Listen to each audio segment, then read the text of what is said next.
बिस्मिल्लाहिर्रहमानिर्रहीम, अस्सलाम वालेकुम। सबसे पहले कि आज हमारे तीन सब्जेक्ट होंगे: एग्रीकल्चर एक्सटेंशन, एग्रीकल्चर इकोनॉमिक्स और स्टैटिस्टिक्स को हम देखेंगे। तो हमारी जो कुछ चीज़ें रह रही थी पिछले सब्जेक्ट में, जो हमने इकोनॉमिक्स को कवर किया और एक्सटेंशन को, तो इंशाल्लाह उनकी जो चीज़ें हैं वो भी कवर करेंगे कि आपको जो है ना वो दिक्कत ना हो। सबसे पहले एग्रीकल्चर एक्सटेंशन की। आपको पता है कि एग्रीकल्चर डेवलपमेंट ये एक टर्म है कि हम सुनते आ रहे हैं और जो है ना वो पढ़ते भी आ रहे हैं। एग्रीकल्चर डेवलपमेंट हम कहते किसको हैं? एग्रीकल्चर डेवलपमेंट से मुराद क्या है? देखें, एग्रीकल्चर डेवलपमेंट से मुराद ये है कि हम कोई भी मिसाल के तौर पे एफर्ट्स लगाएं। किसके लिए कि एग्रीकल्चर जो है ना हमारी वो प्रोडक्शन ज़्यादा हो। क्योंकि अल्टीमेटली हम ये सारी चीज़ें कर रहे हैं ना, अगर लैंड प्रिपरेशन कर रहे हैं, वाटर सेविंग कर रहे हैं, ठीक है, और फर्टिलाइज़र का जो इस्तेमाल है वो बैलेंस फर्टिलाइज़र कर रहे हैं, उसके अलावा अगर हम जो है दूसरी टेक्निक्स वेराइटीज़ जो मुख्तलिफ लगा रहे हैं, या दूसरी जो भी एक्टिविटीज़ कर रहे हैं, वो क्यों? बेसिक तो हमारा मेन एक ही होता है कि हमारा आउटपुट मीन्स प्रोडक्शन ज़्यादा हो। वो हम मिसाल के तौर पे जैसे ये सारी चीज़ें हम इसी एक सीरीज़ में लगाते हैं ताकि हमारा जो प्रोडक्शन हो, प्रोडक्टिविटी हो, वो बढ़े। अगर किसी की माइक किसी की रावल, ठीक है। तो any first to make our agriculture more productive, तो हम उसको एग्रीकल्चर डेवलपमेंट कहते हैं। उसके बाद दूसरी एक टर्म होती है एग्रीकल्चर डेवलपमेंट के बाद हमारी आती है रूरल डेवलपमेंट। हम रूरल डेवलपमेंट क्यों? क्योंकि आपको पता है कि रूरल डेवलपमेंट कुछ यूनिवर्सिटीज़ में जो है वो अलग से डिपार्टमेंट है। हमारी यूनिवर्सिटी, अपनी यूनिवर्सिटी में तो रूरल सोशियोलॉजी है, वो एक ब्रांच है। रूरल डेवलपमेंट अलग से है, रूरल डेवलपमेंट एंड मैनेजमेंट अलग से है। क्योंकि अल्टीमेटली आपको पता है कि हमारी जो एक तो एग्रीकल्चर कंट्री है, और हमारी आधी से ज़्यादा मीन 60+ जो है ना वो परसेंटेज हमारी रूरल से बिलोंग करती है। इवन हमारी हर चीज़, हर जो कम्युनिटी है वो तकरीबन जो हमारी है वो एग्रीकल्चर से वाबस्ता है, ठीक है। तो रूरल डेवलपमेंट होगी तो ही मुल्क बढ़ेगा, क्योंकि ज़्यादातर ऐसे नहीं है कि आपकी जो मुल्क की पॉपुलेशन है उसमें से 10% आपकी एलिट क्लास में है या अच्छे खा रहे हैं, तो आप कहेंगे कि नहीं भाई ज़बरदस्त, वाह वाह, ये सारी चीज़ें नहीं, इस तरह से नहीं है। आपकी एवरेज निकाली जाती है हर एक चीज़ की। एक आपका फार्मूला जो है ना वो एक सेट होता है कि भाई ये सारी चीज़ें मुख्तलिफ उसमें इंडेक्स होते हैं, ठीक है। और अगर हम कंपेयर करें वो, मैं जस्ट आपके अंडरस्टैंडिंग के लिए बता रहा हूँ। जब हम आप देख रहे होते हैं ना भाई इन्फ्लेशन इतनी बढ़ गई है, जो हमारी ह्यूमन इंडेक्स है ये है, हमारी हेल्थ इंडेक्स है ये है, तो उसमें काफ़ी फैक्टर्स होते हैं, ऐसे नहीं है। अगर एजुकेशन को भी हम काउंट कर रहे होते हैं तो एजुकेशन को भी हम आपको जो वोकेशनल है एजुकेशन उसको देखते हैं, और हमारी जो एडल्ट एजुकेशन है उसको देखते हैं, इनरोलमेंट को देखते हैं।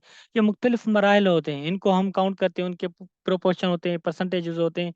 तो ही जो हमारी जो है ना वो एजुकेशन डेवलपमेंट उसी को काउंट करते हैं, ठीक है। इस तरह से हमारा जो है रूरल डेवलपमेंट, तो रूरल डेवलपमेंट किस है? यानी ये first to improve the rural areas life. Rural area से लाइफ से मुराद क्या है कि भाई हमारी जो बेसिक जो है ना वो ज़रूरियातें हैं। भाई कौन सी ज़रूरियातें हैं? भाई हमारे रोड्स अच्छे होने चाहिए, कम्युनिकेशन, ठीक है। कम्युनिकेशन अच्छा हो, अल्लाह ना करे कि इमरजेंसी जो ना किसी को हो, क्योंकि वो तो जाहिर सी बात है जब इंसान जहाँ पे रहते हैं तो ये बीमारियाँ और सारी चीज़ें होती है। रोड्स नहीं होंगे तो बेचारे काफ़ी जो लोग हैं वो तड़प के मर जाते हैं, ठीक।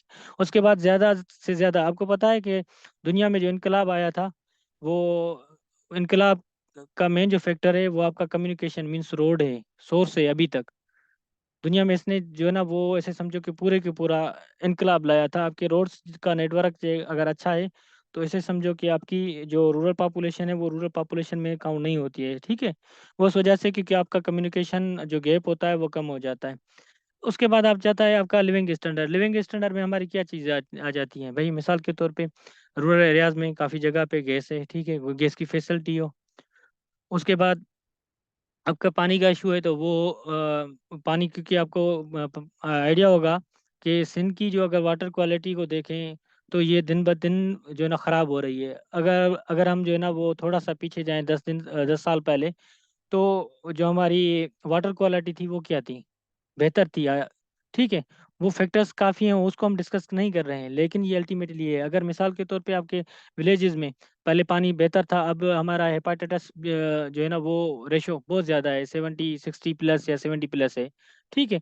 तो ये क्योंकि वो आपकी हम डायरेक्टली जो है ना वो पानी पानी तो हमारी एक बेसिक नीड्स है ना, जैसे हम पढ़ के आए हैं कि भाई फूड क्लॉथ शेल्टर, उससे भी सबसे पहले ये है कि आपके पास ये हो या ना हो, लेकिन पहले पहले इंसान की ज़रूरत होती है पानी की।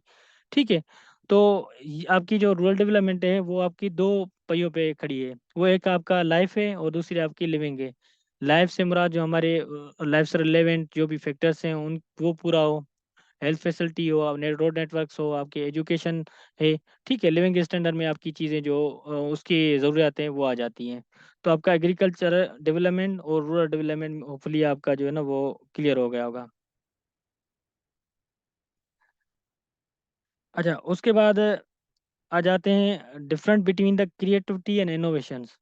ये काफ़ी जो हमारे कोलिग्स होंगे उनको पता भी होगा, कुछ को ये थोड़ी सी जो है ना वो हमें कंफ्यूज कर जाते हैं कि भाई क्रिएटिविटी क्या है और इनोवेशंस क्या है। क्रिएटिविटी हम उसको कहते हैं कि सबसे पहले एक जो है ना न्यू आइडिया जनरेट हो, न्यू चीज़ हम जो है ना बिल्डअप करें, डेवलप करें। ठीक है। इस तरह की कोई चीज़ जो है ना वो पहले ना हो, हम उसको क्रिएटिव मीन्स एक न्यू तख्लीक है कि कोई भी हो सकती है। ठीक है। अगर मिसाल के तौर पे हमें ऐसी कोई वैरायटी जो है ना वो प्रोड्यूस कर रहे हैं कि भाई हमारे जो जेनेटिक्स का कोई साइंटिस्ट है वो वैरायटी प्रोड्यूस कर रहा है कि भाई शुगर का पेशेंट जो, क्योंकि वो शुगर के पेशेंट के लिए बहुत जो है ना इम्पोर्टेंट, बल जितनी ज़्यादा खाए उसका कोई मसला नहीं होगा, शुगर जो लेवल है वो जो है ना मसला नहीं करेगी। ठीक है।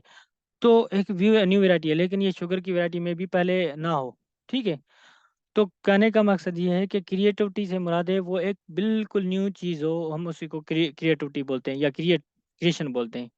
अच्छा, इनोवेशन क्या है? इनोवेशन से मुराद आपको तस्वीर नज़र आ रही होगी कि आपके के सामने एक बल्ब है।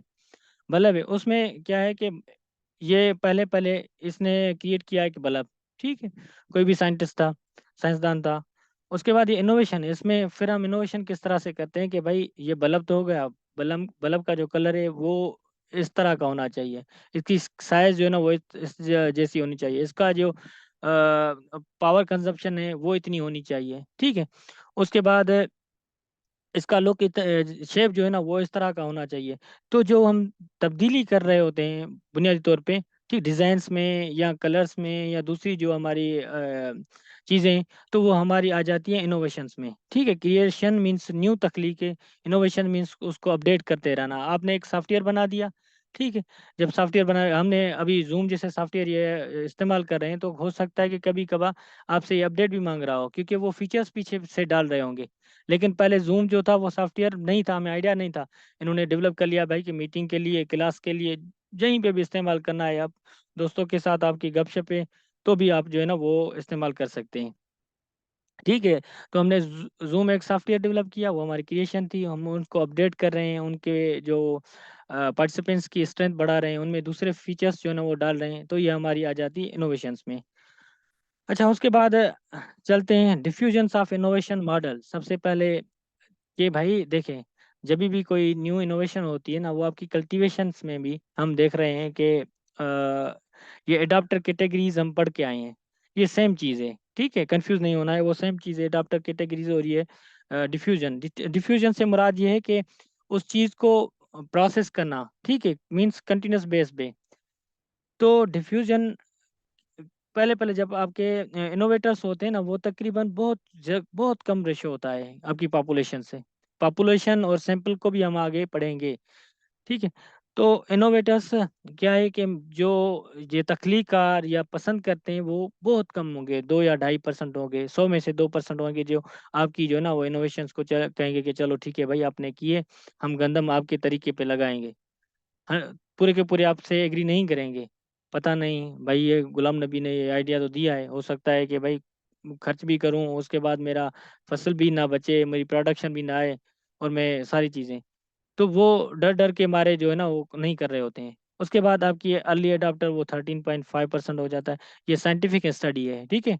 मैं अपनी बात नहीं करा, ये साइंटिफिक स्टडी जो है ना वो आपको यही नज़र आएगी कि इनोवेशंस के बाद आपकी जो डिफ्यूजन आती है वो कंटिन्यूस प्रोसेस के लिए वो आपकी यही रेंज होती है। इनोवेटर्स 2.5% होती है, अर्ली आपकी जो अडॉप्टर्स है वो 13.5% होती है, अर्ली आपकी मेजॉरिटी है। वो 34 है, लेट मेजॉरिटी मीन्स आस्ता आस्ता सुजागिया में होती है कि चलो नहीं भाई, फलाने ने जो है मुजम्मिल ने लगाई है, उसकी तो ज़बरदस्त प्रोडक्शन आई, मैं भी इस तरीके से को अडॉप्ट करता हूँ। उसने जो पहले जो है ना वो यूरिया दे रहा था, लेकिन वो फ्लड कर रहा था या दे रहा था, लेकिन वो तो अभी स्प्रे कर रहा है, 2 केजी जो है ना वीट को लगा रहा है, दे रहा है। तो उससे तो कहने का मकसद है ये सारी चीज़ें हम देख देखा के फिर जो है ना वो आस्ता आस्ता इन चीज़ों को लेके आते हैं। अच्छा, उसके बाद ये हमारी एग्रीकल्चर एक्सटेंशन की थी, जो 2-3 चीज़ें थी मुझे लगी कि इम्पोर्टेंट, हमने वो डिस्कस पहले नहीं किए। तो उसके बाद आ जाते हैं एग्रीकल्चर इकोनॉमिक्स में। इसी में भी इस तरह से ही है कि कुछ जो हमारे टर्म्स या चीज़ें रह गई थी। अच्छा, सबसे पहले ये कि सपोर्ट प्राइस, आपको पता है कि सपोर्ट प्राइस हम सुनते आ रहे हैं कि भाई सपोर्ट प्राइस अभी रिसेंटली गवर्नमेंट ने कोई अनाउंस की है। चेट बॉक्स ओपन है, मुझे बताएगा कि सपोर्ट प्राइस किसकी अभी रिसेंटली ओपन हुई है, ओ सॉरी अनाउंस हुई है। कौन सा क्रॉप है कि उसकी सपोर्ट प्राइस, इमदादी रकम। सिर्फ हम तो बात नहीं करेंगे, ज़बरदस्त दिलशा, जबर नहीं, वीट की नहीं, मंसूर वीट की नहीं, शुगर केन की हुई है 425। ठीक है, रिसेंटली मैं बात पूछ रहा हूँ। ठीक है, उसकी कि मकसद ये है कि आपको मिनिमम या मैक्स मिनिमम जो है ना वो आपको ये रेट देना ही देना है। और दूसरी आपको पता है कि हमारी काटन की भी 8,500 थी, 8,500। वो हमारी जो है ना वो सपोर्ट प्राइस थी, लेकिन बदकिस्मती से कारखाना ने और ये सारी मैनेजमेंट के वो फैक्टर्स थे, हम उनको उनको जो है ना डिस्कस नहीं करें। लेकिन ये सपोर्ट प्राइस होती है, उसका क्या है कि it is the minimum but the guaranteed price for the growers during the post harvest period. It is not mean to replace the market system but it to correct the shortcoming failures of the market. Short failure का से मुराद क्या है, मैं आपको थोड़ा सा elaborate इसको चीज़ को करना चाहता हूँ। मैं आपको बताता चलूँ कि अभी जो हमारे फार्मर्स हैं, पहले पहले मैंने अपने लेक्चर में एक बात बोली थी कि हम पहले जब गंदम लगा रहे होते तो हमें जो हमारे अपने बड़े थे, अजदाद थे, वो बोलते थे कि भाई पेट कूट थी यानी मीन्स आपके सिर्फ अपने खाने के लिए है तो ज़बरदस्त है वीट। लेकिन अब हम उसको कमर्शियली और एक बिजनेस माइंडसेट से जो ना वो कल्टीवेट कर रहे हैं। ठीक है, तो जब आप मिसाल के तौर पे जो जिसके पास शुगर केन लगा हुआ है, उसको अच्छी प्राइस नहीं मिलेगी, और वो ये है कि आपका जो है ना वो लॉन्ग पीरियड आपका जो है ना वो क्रॉप में लग जाता है, 14-16 जो महीने लग जाते हैं। तो वो बंदा अगर उसको रिटर्न में प्रॉफिट कम मिल रहा है तो वो अल्टीमेटली नेक्स्ट ईयर वो नहीं करेगा, उसको डिस्ट्रॉय कर देगा कि भाई इसकी ज़रूरत नहीं है। मैं बजाय कि पानी की क्या शॉर्टेज को भी फेस करूं, उसके बाद इसकी जो मैनेजमेंट है वो पूरा साल इंतज़ार करूं, उसके बाद हार्वेस्ट होता है, उसके बाद फिर वो है ना मुनाफा भी ना हो, जलालत और ख्वारी भी हो, तो वो बंदा नेक्स्ट टाइम वो क्रॉप नहीं करेगा। इसी वजह से गवर्नमेंट अपनी जो हमारे क्रॉप्स हैं, जो हमारी नीड्स और रिक्वायरमेंट्स होती हैं, उनको मैनेज और मेंटेन करने के लिए ये जो है ना वो सपोर्टिंग प्राइस जो है ना वो अनाउंस करती है। अगर इसको उनको पता होता है, अगर हम ये इंटरवेंशंस नहीं करेंगे तो हमारे जो फार्मर्स हैं वो हमसे भाग जाएंगे, वो दूसरे क्रॉप लगाएंगे, तो हम अल्टीमेटली गंदम तो हमें चाहिए चाहिए भाई, आटा तो खाएंगे कहीं से भी, नहीं तो हमें इंपोर्ट करना पड़ेगा। इंपोर्ट करेंगे तो हमारे पास पैसे नहीं हैं, डॉलर्स नहीं हैं, तो कैसे करेंगे। शुगर केन, आपको पता है कि दुनिया में हम चौथे नंबर पे जो हम शुगर जो है ना वो कंज्यूम कर रहे हैं, तो कैसे करेंगे। सारी चीज़ें तो इंपोर्ट नहीं कर सकते, बजाय कि हमें इंपोर्ट करने के बजाय में जो है ना सॉरी एक्सपोर्ट करने के हम इंपोर्ट कर रहे हैं। तो ये सारी चीज़ें इस वजह से सपोर्ट प्राइस जो है ना वो गवर्नमेंट इसके एक स्टेप लेती है कि भाई मिसाल के तौर पे जो मुख्तलिफ स्टेक होल्डर्स होते हैं, मैं थोड़ा सा आपको बताता चलूँ कि आपका आइडिया क्लियर हो कि ये किस तरह से तय की जाती है। अगर शुगर केन की अब बात कर रहे हैं तो इनमें मुख्तलिफ हमारे स्टेक होल्डर्स होते हैं। हमारे जो सिंध के जो ग्रोवर्स हैं उनकी तंजीमें, सिंधाबाद ग्राफ board, Sindh chamber of agriculture, sugar के मालकान, उनके पासमा या पता नहीं क्या है जो भी नाम है। ठीक है, उसके बाद एग्रीकल्चर डिपार्टमेंट होती है। उसके बाद दूसरे हमारे स्टेक होल्डर्स होते हैं जो कि bureau of supply and prices department के कुछ नुमाइंदे होते हैं। ये सारे मिल बैठ के तय करते हैं, सेक्रेटरी, मिनिस्टर। फिर वो एक गवर्नमेंट, जाहिर सी बात है हर कोई अपना मुनाफा ढूंढेगा। मैं बात करूंगा कि नहीं भाई 600 जो है ना वो पर मन होना चाहिए, इस तरह से तो नहीं है कि हमें लोगों को भी तो देखना है ना। वो 25 अगर आपने, चलो गुलाम नबी ने तो भेज दी, उनको तो मुनाफा हो गया, एक गुलाम नबी तो नहीं है, काफ़ी ऐसे लोग हैं जो बेचारे शुगर जो है ना वो परचेज कर सकें। तो ये सारी चीज़ें होती हैं, वो मिल बैठ के और तय करते हैं। ठीक है, होपफुली आपको जो सपोर्ट प्राइस है वो क्लियर हो गई। अच्छा, उसके बाद दूसरा हमारा जो इम्पोर्टेंट है वो है आपको सेलिंग प्राइस। सेलिंग प्राइस से मुराद ये है कि आपकी जो मैक्सिमम है ना वो हम तय करें। मिसाल के तौर पे मिनिमम है, हम रख लेते हैं कि भाई मिनिमम आपकी 450 है, लेकिन आपको 600 से ज़्यादा जो है ना वो शुगर केन नहीं लेनी है। कुछ भी हो जाए, एक हम मैक्सिमम, क्योंकि मिनिमम और मैक्सिमम तय कर रहे होते हैं, एक रेंज होती है। रेंज भी इसी को कहते हैं ना, मिनिमम और मैक्सिमम के जो बीच होती है हम इसको रेंज कहते हैं। ठीक है। सेलिंग प्राइस से मुद्दा लीगली वो आपकी लीगल स्टेप होता है कि establish the maximum price of goods and services. वो आपकी मैक्सिमम होती है, उससे आगे नहीं जाना है, क्योंकि अल्टीमेटली हमें लोगों को भी वो फैसिलिटी, वो प्रो चीज़ जो है ना वो देनी है। ऐसे नहीं है कि कुछ लोग खाएं, कुछ जो ना भूख से बेचारे मर जाएं। ठीक। उसके बाद चलते हैं आगे। अच्छा, ये आ जाते हैं सब्सिडी। आपको पता होगा कि गवर्नमेंट ने कुछ टाइम पहले वीट के लिए हमें सब्सिडी अनाउंस की थी। वो मुख्तलिफ फार्मर्स ने फॉर्म फिलअप किए और सारा प्रोसेस हुआ और लोगों को पैसे मिले। ठीक है। ये सब्सिडी क्या है, देती गवर्नमेंट देती क्यों है? सब्सिडी से मुराद है कि भाई हम a benefit given an individual business और इंस्टीट्यूशन यूअली बाय द गवर्नमेंट। ये गवर्नमेंट की तरफ से होता है, एक सपोर्ट होती है। ठीक है।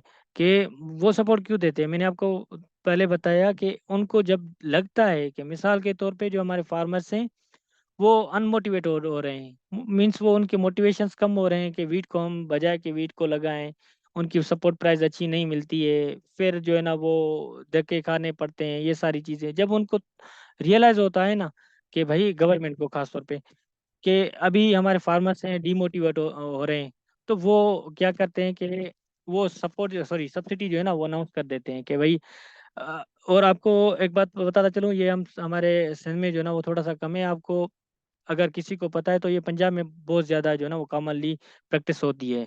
अभी भी वो सनफ्लावर पे दे रहे हैं। ठीक है।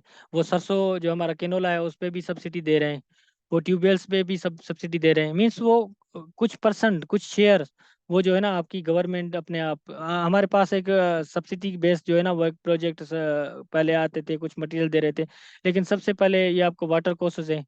ठीक है। उसका बड़ा मिसाल है कि 80% जो है ना वो गवर्नमेंट आपकी लेकिन आपकी जो मजदूरी होती है वो कंस्ट्रक्शन वाला काम है, आप खुद करें। बाकी जो लेबर फोर्स और जो आपकी कारीगर की हो मजदूरी आपने पे करनी है, बाकी प्रोजेक्ट पे करेगा। उसके बाद आपकी जो ड्रिप है वो भी इस तरह से 70-80% पे कि भाई 30-20 रेशो है, 30-70 है या 20-80 है। ठीक है। तो ये आपकी सब्सिडी में ये सारी चीज़ें जो है ना वो काउंट होती है। अच्छा, उसके बाद आगे चलते हैं। यूटिलिटी। यूटिलिटी क्या है?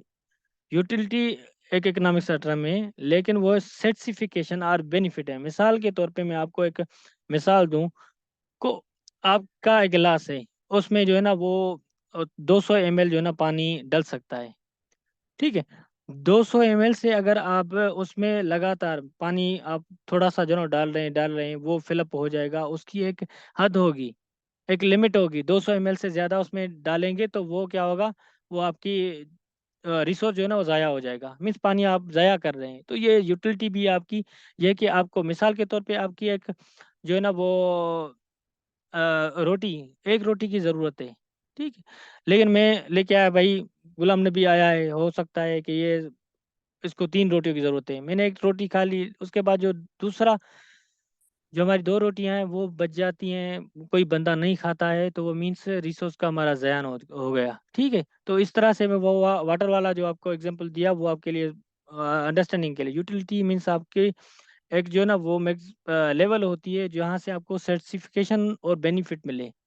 मुझे जो है ना वो पानी की 2 गिलास की ज़रूरत है, लेकिन मैं अगर 3 पानी गिलास जो पी लूँगा, 4 गिलास पी लूँगा, तो उससे क्या होगा अल्टीमेटली मेरे या तो पेट में दर्द होगा या तो मैं बैठ नहीं सकूँगा, जैसे हम ये कॉमनली रमज़ान में प्रैक्टिस करते हैं। ठीक है। तो ये आपकी यूटिलिटी जो है ना वो कहलाती है। उसके बाद आ जाते हैं adding a value, value addition. आपको ये बहुत ज़बरदस्त टॉपिक है कि भाई वैल्यू एडिशन पे आप काम करें। मुख्तलिफ एनजीओज करवा रही हैं फार्मर्स के साथ कि भाई वैल्यू एडिशन पे काम काम करते हैं। पहले तो समझें इस वैल्यू एडिशन है क्या मुसीबत। ये कौन सी बला है भाई? कोई मुसीबत नहीं, कोई बला नहीं है, फार्मर्स के अच्छे के लिए। आपको पता है कि जो पेरिशेबल क्रॉप्स हैं, मिसाल के तौर पे आपके जो ऑनियन है, टोमेटो है, ये वो क्रॉप्स हैं जो भी ऐसे क्रॉप हों जो बल्क क्वांटिटीज में जो है ना वो हार्वेस्ट हों, वो आपके पेरिशेबल तकरीबन क्रॉप्स जो है ना कहलाते हैं। और उनको हम स्टोर नहीं कर सकते हैं। अगर स्टोर करते हैं तो स्टोर भी उनकी एक लिमिट होती है, उसके बाद आप उनको अगर स्टोर करेंगे तो वो एक तो आपके ऊपर चार्ज, जाहिर सी बात है, वेयर हाउस मेरा होगा तो मैं क्या करूंगा, आपसे पे करूंगा भले आपका माल खराब हो जाए। ठीक है। तो ये कहने का मकसद है कि पेरिशेबल जो है ना वो चीज़ें, वो तो हम इनको अभी सोच रहे हैं कि भाई टोमेटो ये कॉमनली डेवलप्ड कंट्रीज में, या हमने जो है ना वीडियोस मुख्तलिफ देखी है कि तुर्की में ये कॉमनली जो है ना प्रैक्टिस होती है कि आपकी जब टोमेटो उतरता है तो आपने क्या किया कि जैसे हम खजी को जो है ना प्लेन एरिया पे सूखने के लिए छोड़ देते हैं, तो उसको काट के छोड़ देते हैं। अभी कुछ लोग जो है ना हमारे कर रहे हैं, तो उसका जब ये सूख जाता है तो हम उनका क्या करते हैं कि पाउडर बना देते हैं। ठीक है। पाउडर से क्या होगा कि आप वो आस्ता आस्ता कॉमनली जो है ना वो उनको सेल भी करेंगे, और मुख्तलिफ जो शेप दे के या सारी चीज़ें, तो मीन्स आपके एक जो प्रोडक्ट है उसको आप मुख्तलिफ शेप्स में बना के आप उस चीज़ को सेल करें, तो ये आपका क्या वैल्यू एडिशन कहलाता है। मिसाल के तौर पे आपके क्या है कि आपकी गंदम है, ठीक है, तस्वीर में नज़र आ रही है, गंदम है, गंदम से क्या करते हैं कि उसका आटा बनाते हैं। अच्छा, जब आटा बना लिया तो आटे बनाने से आप इसकी डबल रोटी भी बना सकते हैं। ठीक है। बेकरी में बना सकते हैं, उसकी घर में बैठ के रोटी भी बना सकते हैं, दूसरी काफ़ी चीज़ें हैं, या उनका जो आटा है वो दूसरी चीज़ों में भी मिक्स होता है। तो ये कहने का मकसद है आपने सिर्फ गंदम की, लेकिन उसको ये नहीं है कि आप बिस्किट में भी उसको इस्तेमाल कर सकते हैं, दूसरी जो आइटम्स हैं खुश्क, उसमें भी आप इसको इस्तेमाल कर सकते हैं। मीन्स वैल्यू एडिशन कहते हैं उसको, process of changing or the transforming of the product from its original state to more valuable states। जो आपकी पहले वाली उसकी स्टेट थी, मीन्स जो उसकी पहले वाली शेप थी, हम उसको जो है ना वो ज़्यादा जो है ना वो एडवांस कर रहे हैं, ताकि उसकी पेरिशेबिलिटी जो है ना वो ज़्यादा एक्सटेंड हो जाए।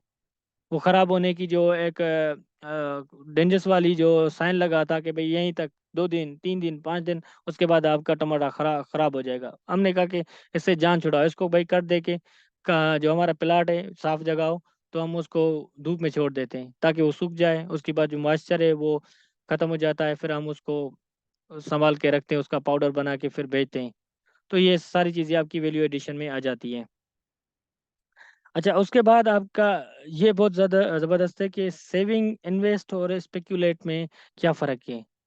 देखिए, सेविंग जो होती है ना वो बहुत स्लो एक प्रोसेस होता है। जब भी हम क्योंकि खर्चा आपके जेब में, अगर मिसाल के तौर पे आपके पास 50,000 रुपये आ रहा है, तो खर्चे भी, ये भी अल्टीमेटली आपके खर्चे भी इतने होंगे।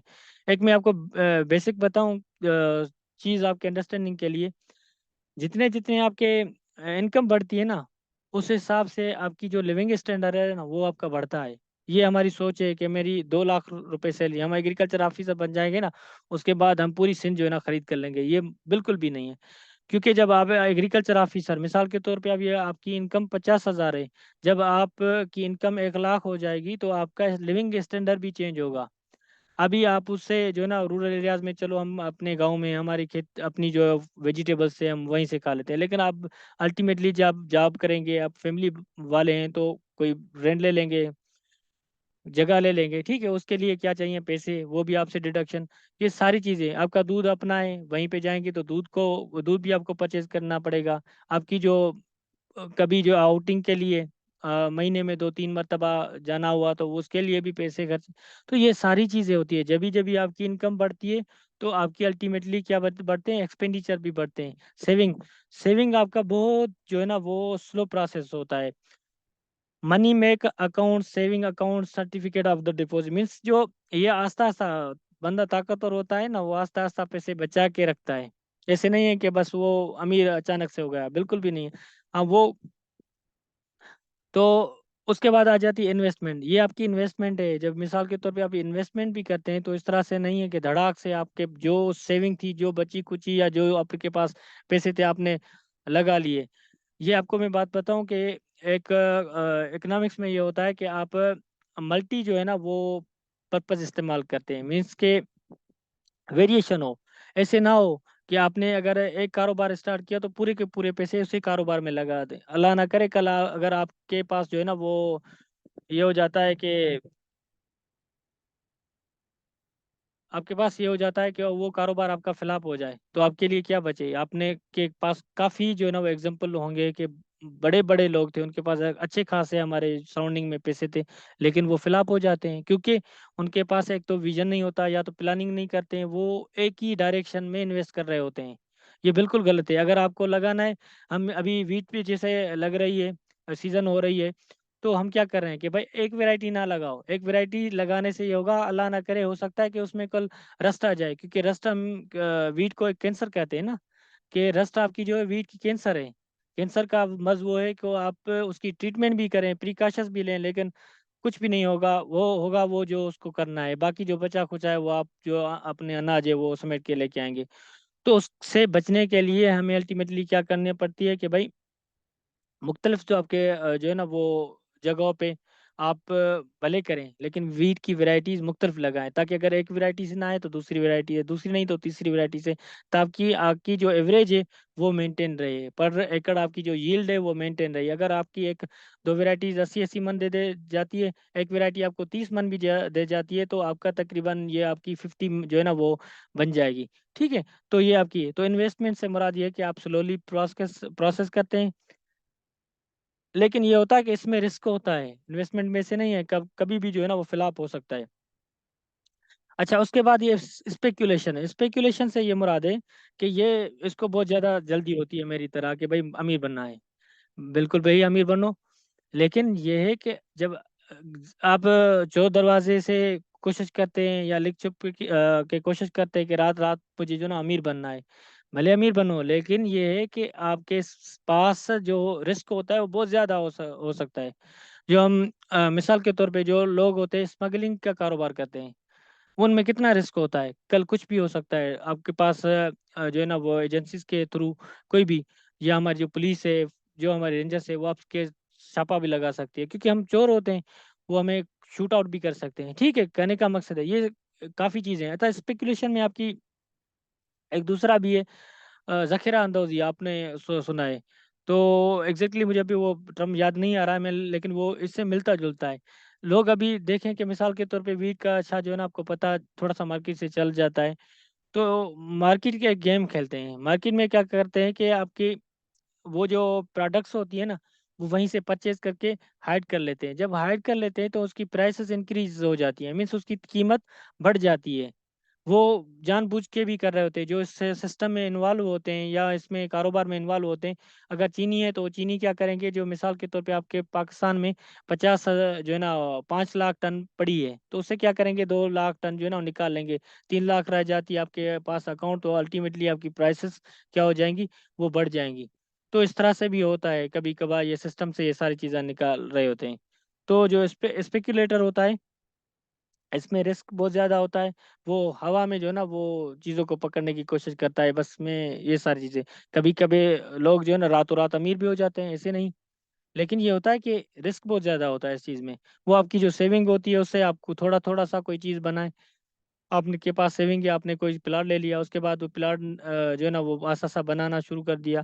वो दूसरे तीसरे 5 साल के बाद आपने वो उसी को रेंट पे दे दिया, तो 10-8 हज़ार आपके पास आ जाएंगे। तो इन्वेस्टमेंट से भी यही है कि अगर आपके पास पैसे हैं, तो आपने क्या किया कि एग्रीकल्चर के साथ आपका जो है ना लाइव स्टॉक का कारोबार कर लिया, 5-10 जो है ना वो आपने बकरियां ये सारी चीज़ें रख ली।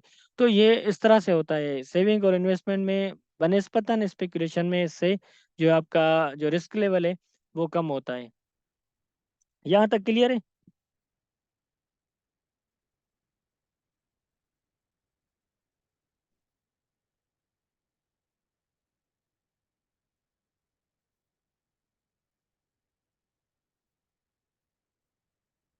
ओके।